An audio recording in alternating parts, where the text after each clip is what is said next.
জীবনে কখনো হতাশ হবেন না। জীবনে যাই হয়ে যাক না কেন কখনো হতাশ হবেন না। মনে রাখবেন আল্লাহ আপনার রব, আল্লাহ আপনার সাথে আছেন ইনশাআল্লাহ। এই সমাজ আপনাকে যেভাবে শেখায়, কিভাবে শেখায়, এই যে স্কুল, কলেজ, ইউনিভার্সিটি, চাকরি, বিয়ে, সন্তান প্রতিপালন, আর তারপর ইন্না লিল্লাহি ওয়া ইন্না ইলাইহি রাজিউন, এই তো শেখায় নাকি?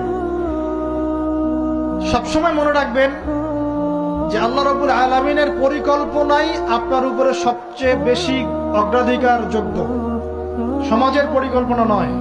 পরিবার আপনাকে চাপ দিচ্ছে, চাকরি পাস না, পড়াশোনা করিস না, হ্যাঁ পড়াশোনায় কেন তুই 80 নম্বর পাইলি না, কেন চান্স পেলি না, কবে চাকরি পাবি, কবে আমাদেরকে দেখবি, খাওয়াবি, পড়াবি, এই যে চাপগুলো চারপাশ থেকে আসে কিনা, এতে করে অনেক যুবক দেখা যায় মাদকাসক্ত হয়, অনেকে দেখা যায় আত্মহত্যা করছে, ইদানিং করছে কিনা ভাই?